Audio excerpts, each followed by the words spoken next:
திமுக சட்டமன்ற உறுப்பினர் செந்தில்குமார் பிரெஞ்சு மொழியில் பதவியேற்க வேண்டும் என கோரிக்கை வைத்தார். அதனை சபாநாயகர் அன்பழகன் நிராகரித்தார்.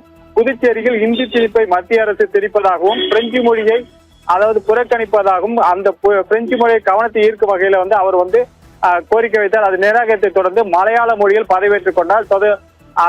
புதுச்சேரியில அவர் மலையாள மொழியில் அதாவது சட்டமன்ற உறுப்பினர்கள் புதுச்சேரி மக்களின் கவனத்தை ஈர்க்கும் வகையில் அவர் மலையாள மொழியில பதவியேற்றுக் கொண்டார். பிரெஞ்சு மொழியை புதுச்சேரியை விட்டு நீக்கக்கூடாது என்பன பல்வேறு கோரிக்கைகளை வலியுறுத்தி அதை கவனத்தை ஈர்ப்பதற்காக இந்த மலையாள மொழியில் பதவியேற்றதாக அவர் தெரிவித்தார். இது புதுச்சேரியில் சட்டசபையில் பரபரப்பை ஏற்படுத்தியுள்ளது. ஒன்று, விஜய் புகைப்படத்தை சட்டமன்ற உறுப்பினராக பதவி பிரமாணம் செய்த ராமு காட்டியதரும், அடுத்தபடியாக புதுச்சேரியில பாகூர் சட்டமன்ற உறுப்பினர் செந்தில்குமார் பிரெஞ்சு மொழியில் பதவியேற்க கோரிக்கை வைத்து நிராகரிக்கப்பட்டு அவர் மலையாள மொழியில் பதவியேற்றது புதுச்சேரி சட்டசபையில் பரபரப்பை ஏற்படுத்தியது. ஆனந்தி, പുതുച്ചേരി നിയമസഭയിലേക്ക് തിരഞ്ഞെടുക്കപ്പെട്ട ആർ സെന്തിൽകുമാർ എന്ന ഞാൻ നിയമം മൂലം സ്ഥാപിതമായ ഇന്ത്യ ഭരണഘടനയോട് യഥാർത്ഥ വിശ്വാസവും കൂറും പുലർത്തുമെന്നും ഇന്ത്യയുടെ പരമാധികാരവും അഖണ്ഡതയും ഉയർത്തിപ്പിടിക്കുമെന്നും ഞാൻ ഏറ്റെടുക്കാൻ പോക്കുന്ന കടമകളെ വിശ്വാസത്തോടെ നിറവേറ്റുമെന്നും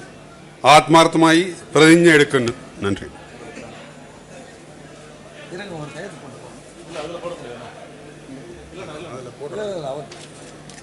தமிழ்ல இருக்குது.